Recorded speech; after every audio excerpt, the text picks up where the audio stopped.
Tepat saat itu, sebuah jeep berhenti tak jauh darinya dan menyuruh Taejung untuk mendekat. Ternyata, dia adalah Samidi yang dengan santuy menyapa. Samidi mengingatkan bahwa proses membawa Taejung ke tempat ini sudah cukup merepotkan, jadi sebaiknya dia tidak kabur lagi.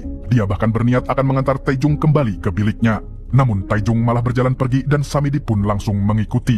Taejung akhirnya bertanya apakah Samidi yang memindahkan 12 tahanan ke lokasi ini, dan Samidi membenarkan sekaligus bilang kalau akan ada pertandingan dengan hadiah fantastis untuk pemenangnya. Pertandingan apakah itu Samidi juga belum bilang, tapi tiba-tiba dia merasa pernah melihat wajahnya Taejung. 혹시 유명하신 분인가? Lalu saat hendak kembali ke kamar, Taejung tiba-tiba dihampiri oleh Ji-yong. Dia menegaskan kalau sekarang dirinya berada di pihak Taejung setelah melihat Taejung bisa menghabisi Doksu CS sendirian. Taejung sempat tak percaya, tetapi Ji-yong memohon agar dia ikut dengannya sebentar. Dan ternyata Ji-yong membawanya kembali ke ruang makan. Di sana Doksu dan geng jametnya sudah berkumpul, lalu Ji-yong langsung bersikap kurang ajar seperti biasa. Taejung berniat pergi, namun Ji-yong mengejarnya sambil bilang kalau dia bisa mati jika Taejung tak menurut. Dengan terpaksa, Taejung kembali ke Doksu yang berniat meluapkan dendamnya. Melihat anak buah Doksu telah siap bertarung, Taejung langsung memecahkan botol untuk pertahanan diri. Akan tetapi,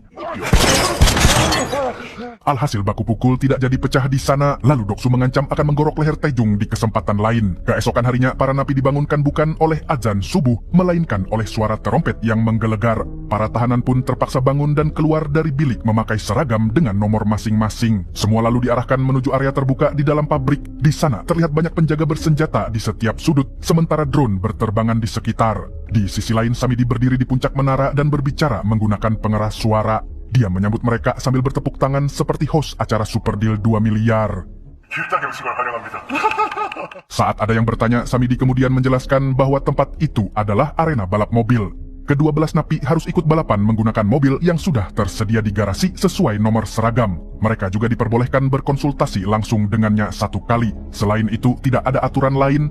Tiba-tiba seorang napi berteriak dan menyuarakan protes keras. Dia mempertanyakan apakah Samidi punya izin. Karena hal ini tidak masuk akal dan dia menolak untuk ikut. Namun saat dia hendak pergi, inilah yang dia terima. Sontak semua napi terdiam. Tewasnya napi barusan dengan cara yang mengenaskan mengingatkan mereka dengan Squid Game. Atau malah bau-bau Death Race. Apapun itu, yang jelas tidak ada jalan untuk keluar dengan selamat dari permainan ini. Begitu jasad napi tadi dibawa pergi, Samidi kemudian memastikan apakah ada yang ingin bertanya lagi. Tapi tidak ada satupun tangan yang terangkat. Maka dia memanggil sebuah mobil yang membawa tumpukan uang 5 miliar won yang akan menjadi hadiah untuk pemenang balapan.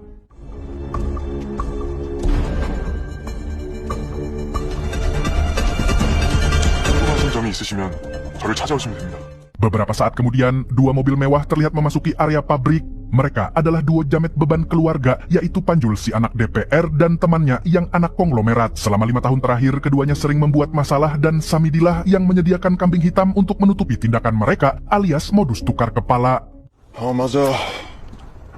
Kini mereka berdua datang karena diundang langsung oleh Samidi. Begitu melihat arena itu, mereka pun sangat antusias dan merasa balap liar menggunakan napi adalah ide yang sangat brilian. Kemudian Samidi menjelaskan bahwa balapan ini adalah pertarungan hidup dan mati. Sontak keduanya pun semakin bersemangat. Di sini Panjul dan temannya akan menjadi anggota VIP pertama dari sistem taruhan baru. Setelah balapan ini mendapat peminat, maka para klien akan diajak untuk bertaruh melalui situs gelap. Kemudian Samidi bilang kalau dia memang menjanjikan hadiah besar, namun dia ragu para napi bisa bertahan di balapan yang mematikan ini. Apakah series ini akan jadi film Death Race versi Annyeonghaseyo? Sementara itu, para tahanan diarahkan menuju garasi masing-masing untuk melihat mobil mereka. Ji-yong mendapatkan garasi nomor 10 berisi mobil sport yang membuatnya langsung kegirangan.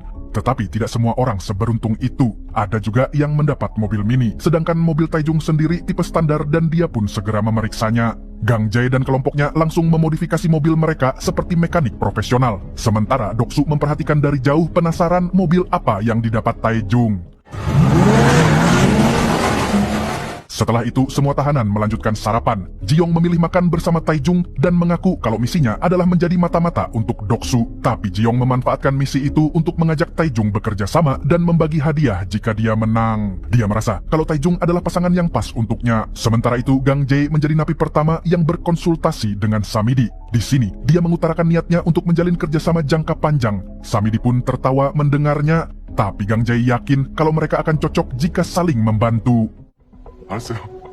saya 볼게요. 가보세요. Orang kedua yang berkonsultasi adalah Doksu. Dengan gayanya yang si paling bos dan berkuasa, dia hanya meminta satu hal, yaitu izin untuk menghabisi seseorang dengan tangannya sendiri. Permintaan itu tentu disambut dengan senang hati oleh Samidi yang berjiwa psikopat. Lalu malamnya, Taejung mulai memeriksa mobil milik Jiyong. Kendaraan itu cukup layak dan bisa diandalkan, hanya butuh sedikit sentuhan. Sementara itu, Doksu dan kelompoknya sudah mulai merebut mobil-mobil yang mereka anggap menarik. Si pemilik mobil pun hanya bisa pasrah menyerahkan kunci karena posisinya jauh dari kata punya kuasa. Di saat yang sama, Gang Jae sedang berada di luar dan menyaksikan kejadian itu. Dia pun heran karena para tentara bayaran hanya menonton tanpa memberi peringatan. Pada saat itulah dia teringat ucapan Samidi bahwa tidak ada aturan yang mengikat. Tanpa pikir panjang, dia langsung menggerakkan kelompoknya untuk mencari mobil yang lebih bagus. Hingga tak berselang lama, salah satu anteknya memberi laporan bahwa nomor 10 alias Yongju mendapatkan mobil sport. Di sisi lain, Taejung dan Jiyong sedang sibuk memodifikasi ban dan memeriksa mesin. Namun tiba-tiba mereka mendengar keributan di luar. Jiyong lantas keluar untuk memeriksa. Begitu tahu Gang Jae CS hendak merebut mobilnya, Jiyong segera masuk dan memanggil Taejung agar bergerak cepat. Sontak Taejung mempercepat pemasangan ban lalu menyuruh Jiyong naik mobil dan segera tancap gas. Namun, bukan hanya Gang Jae yang mengincar mereka. Doksu yang melihat Taejung melintas pun pada akhirnya ikut mengejar mobil sport tersebut. Dan aksi saling mengejar pun berlangsung sebelum waktunya. 우리가 뺏기 나왔냐? 벌써 시작한 거야? 아씨, 나한테 존나 뻔해. Samidi dan Panjul menyaksikan keributan itu, tapi Samidi memutuskan membiarkan dulu karena cukup menghibur. Mobil Jiyong akhirnya tertabrak keras hingga oleng dan rusak. Keduanya pun tersudut, sementara Doksu melakukan hal ini. Secara tidak sengaja, mobil Gang Jae menutup jalur dan membuat Doksu makin murka. Gang Jae bersiap keluar, tetapi para tentara memberi tembakan peringatan. Karena menurut Samidi, para tahanan tidak boleh terluka sebelum acara utama resmi dimulai. Akibat aksi itu, mobil Jiyong jadi mogok total. Jiyong pun harus mendorong mobilnya selagi Taejung berusaha menghidupkan. Sedangkan Gang Jae yang melihat itu pun tidak tertarik lagi dengan mobilnya Jiyong. Lalu setelah Jiyong mendorong dengan sekuat tenaga, mobil itu sempat menyala. Namun beberapa detik kemudian mati lagi. Dan begitu diperiksa, ternyata mesinnya mengalami korsleting hingga api muncul. Lalu setelahnya... Saat Jiyong sedang meratapi mobil kebanggaannya yang hancur, Taejung justru melihat sesuatu yang lebih menarik, yaitu sebuah jalur menanjak yang bisa digunakan untuk kabur. Lantas besoknya, Taejung meminta waktu untuk bertemu Samidi. Dia naik ke menara dan mengambil minuman vitamin yang disediakan. Di sini, Samidi memuji aksinya semalam. Sementara itu, Taejung curi-curi pandang memperhatikan detail jalan dan posisi penjaga. Dia lalu menanyakan tujuan Samidi membuat arena balap semacam ini. Kenapa mobil yang diberikan berbeda-beda, para tahanan dipersilakan berkelahi, dan tidak ada aturan yang mengikat. Samidi pun memberi jawaban seadanya, tetapi Taejung tidak terlalu peduli. Dia beralasan tujuannya konsultasi adalah untuk meminta tambahan vitamin. 뭐한테 필요한 거 같은데. Lalu di malam sebelum pertandingan, Taejung masih bekerja keras memodifikasi mobilnya. Sementara Jiyong sibuk mencari Taejung untuk membuat perhitungan setelah mobil sportnya hancur. Dan pagi pun tiba. Sebelum balapan dimulai, para tahanan yang tinggal 11 diperbolehkan sarapan terlebih dahulu. Di sini, Gang Jae menerima panggilan dari Samidi. Ternyata, Samidi menyatakan setuju bekerja sama, bahkan menyiapkan hadiah khusus di mobil Gang Jae. Dia juga meminta agar Gang Jae membuat balapan nanti menjadi tontonan yang seru. 충성을 다하겠습니다. Beberapa saat setelah itu, balapan yang sebenarnya siap dimulai. Satu persatu mobil keluar dari garasi dan berbaris di garis start sesuai nomor masing-masing. Gang Jae melihat mobil milik Taejung dan menilai bahwa orang itu akan menjadi lawan yang menyusahkan. Namun dia yakin hari itu Taejung akan tamat riwayatnya. Sementara para napi bersiap mempertaruhkan nyawa, dua jamet di menara justru tampak bersemangat seperti sedang menunggu konser BTS. Panjul sendiri memasang taruhan untuk nomor 9, sementara si anak konglomerat bertaruh pada nomor 6. Kemudian Samidi membacot untuk membuka acara yang tidak ada aturannya itu. Hadiah sepenuhnya akan diberikan untuk satu orang. Bagi siapapun yang pertama menyelesaikan 20 putaran, dialah pemenangnya. 사람이 이기는 거예요. 자가 아니라 사람.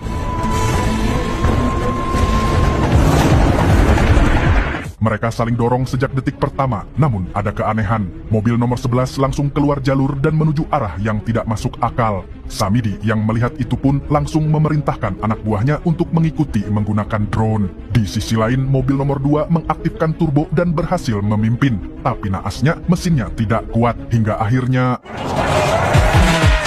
Dua jamet tajir tertawa puas melihat satu peserta gugur secara mengenaskan.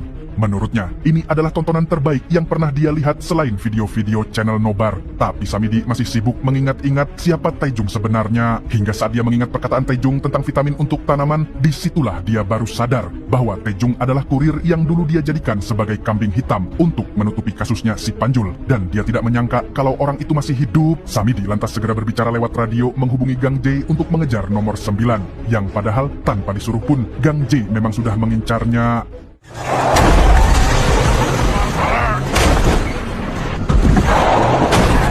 Begitu juga dengan Doksu sehingga posisi mobil nomor 9 kini terjepit. Setelah nomor 9 berhasil dilumpuhkan, Doksu bergegas keluar mobil dan mengambil pisau. 3 orang berduit di menara pun antusias menunggu momen menghabisi Taejung. Namun saat Doksu hendak menghabisi pengemudi nomor 9, tak disangka ternyata Jionglah yang mengemudikan mobil nomor 9. Sedangkan Taejung mengambil milik nomor 11 yang pemiliknya sudah almarhum setelah didor di awal tadi. Samidi yang sadar akan hal itu pun segera mencari keberadaannya. Tapi ternyata isi mobil nomor 11 kosong. Drone pun mencoba mencari lagi, lalu tiba-tiba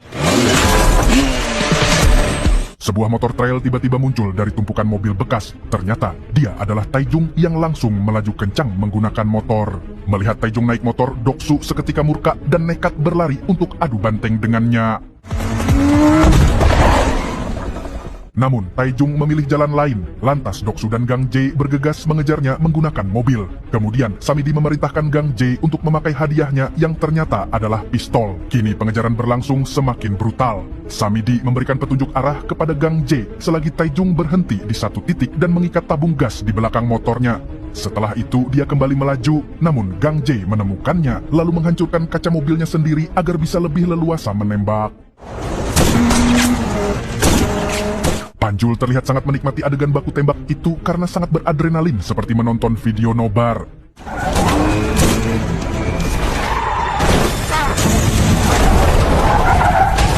Gara-gara rodanya mengenai tabung gas, mobil Gang Jae jadi taguling tapulanting hingga jatuh terbalik. Tak lama Gang Jae keluar dalam keadaan cedera parah sambil memaki Taejung. Panjul bersorak melihat keseruan itu tanpa tahu kalau Taejung adalah orang yang menggantikan dirinya di penjara. Sementara Samidi akhirnya membuat pengumuman bahwa mulai sekarang aturannya berubah. Hadiah digandakan dan bagi siapapun yang bisa menangkap pengendara motor dalam keadaan hidup ataupun mati, maka dia berhak mendapat hadiahnya.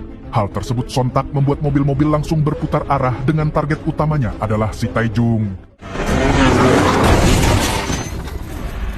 Diana, 뭐 안 다친 거 아니야?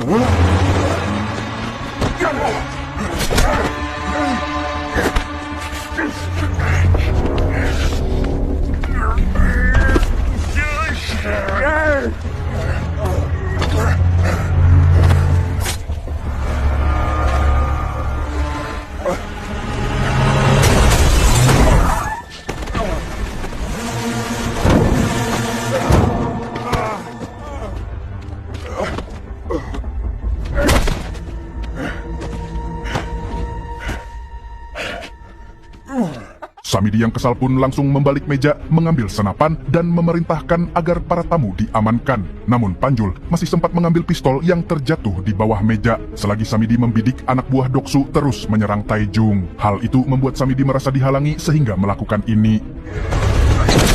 비켜라, 안 보이잖아. Begitu sadar siapa yang menembak, Taejung segera bersembunyi. Sedangkan Samidi semakin bersemangat untuk menembak lagi. Naasnya, motor Taejung berada cukup jauh. Hingga saat Samidi mengisi peluru, Taejung memanfaatkan waktu dan kembali ke motornya untuk kabur. Taejung terus memacu motornya dan mencari jalan keluar. Namun Samidi membuat sebuah besi besar jatuh dari atas. Beruntung, Taejung berhasil menghindarinya. Hal itu membuat Samidi semakin geram dan memerintahkan seluruh tentara bayaran untuk menangkap Taejung. Panik kau, Dek? Taejung sempat berhenti sejenak dan drone muncul mengikutinya. Pada saat itulah Samidi akhirnya sadar kenapa Taejung meminta bertemu. Dia bukan ingin meminta vitamin, melainkan ingin melihat peta lokasi dari ketinggian dan jalan menanjak menuju laut adalah tujuan utamanya untuk kabur. Sementara itu, kini Taejung melepas tabung gas di belakang motornya, kemudian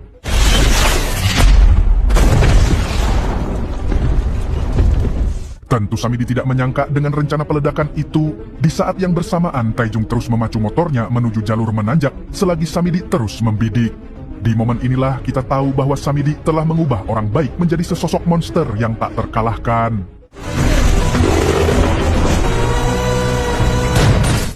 Dan akhirnya Taijung berhasil melarikan diri dari arena balap maut. Dengan badan penuh luka, dia menyelinap ke toko perlengkapan surfing dan maling baju di jemuran. Begitu sampai di alun-alun kota Nganjuk, dia berusaha menutupi wajah dan berjalan sempoyongan menuju rumah Pak No. Sementara Pak No sendiri sedang membenahi alat elektronik milik pelanggan ketika pintu rumahnya tiba-tiba digedor. Dia pun sangat takjub melihat Taijung yang langsung tumbang tak sadarkan diri. Lalu Pak No merawat luka di lengan Taijung dan membiarkan pemuda dengan banyak nyawa itu beristirahat. Di tempat lain, kepala sipir menemui Samidi dan mengungkap kepanikannya sebab para petinggi menagih laporan tentang 12 tahanan yang hilang. Dengan santuy Samidi mengusulkan laporan palsu bahwa para tahanan meninggoy saat kegiatan sosial akibat kebocoran gas.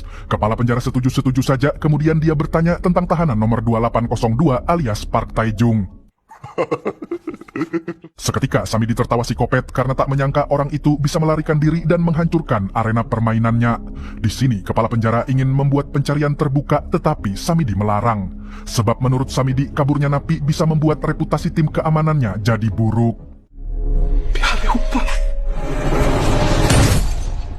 Paginya, Taijung terbangun di ruko milik Pak No akibat mimpi buruk tentang masa lalunya yang nelangsa. Namun kini dia lega karena berhasil mencapai tempat aman. Tak lama Pak No datang membawa makanan untuknya. Taijung pun merasa tidak enak karena sudah merepotkan. Namun Pak No bilang kalau dia sama sekali tak keberatan dan sekarang apapun rencana Taijung bisa dilakukan di sini. Taijung juga sempat cemas karena takut Pak No terseret bahaya, tapi lagi-lagi Pak No menenangkannya. Beliau bahkan memberikan ponselnya kepada Taijung biar tidak gabut. Lalu siangnya, Taijung pergi ke rumah duka untuk ziarah ke penyimpanan abu adik dan ibunya. Setelah itu, dia mulai mencari seseorang yaitu sang raksi pengacara Tambuk. Hingga akhirnya, dia menemukan informasi dan alamatnya di internet. Dari sinilah aksi balas dendamnya dimulai.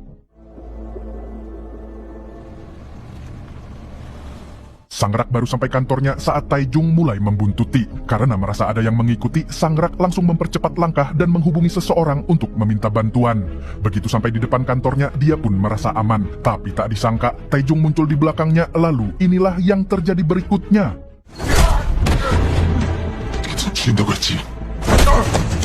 Saat sadar, dia sudah dalam keadaan terikat dan Taijung langsung menginterogasi sekaligus merekam pengakuan dosanya. Sang rak pun mengaku kalau dia hanya mengurusi berkas dan mengikuti perintah atasan. Tapi dia takut menyebutkan siapa orang besar di belakang semua ini sebab nyawanya bisa melayang secara tragis. Dan hal itu membuat Taijung naik pitam.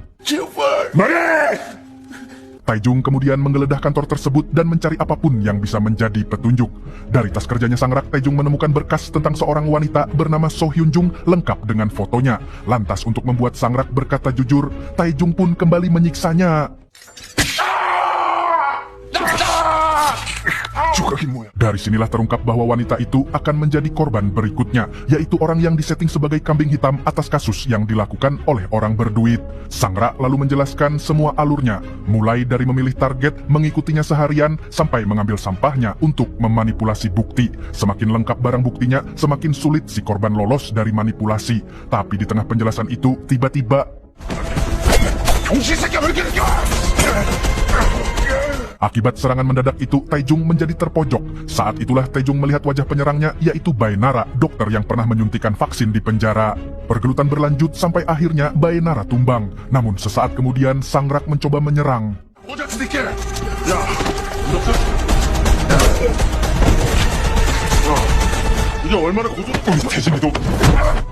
Usai membrutal, Taijung lalu menuntut jawaban tentang siapa yang telah menghabisi adiknya. Sang rak mengungkap bahwa orang di depannya lah pelaku sebenarnya. Tepat saat itu, Baenara melemparkan bom ke dalam kantor dan menutup pintu rapat-rapat. Menyadari hal itu, Taijung langsung satset menyelamatkan dokumen penting tadi hingga beberapa saat kemudian. Alhamdulillahnya, Taijung berhasil melompat keluar jendela tepat waktu. Meskipun penuh luka dan nyawanya sekarang tinggal 7, setidaknya dia masih hidup. Taijung pun bergegas meninggalkan lokasi sebelum polisi berdatangan.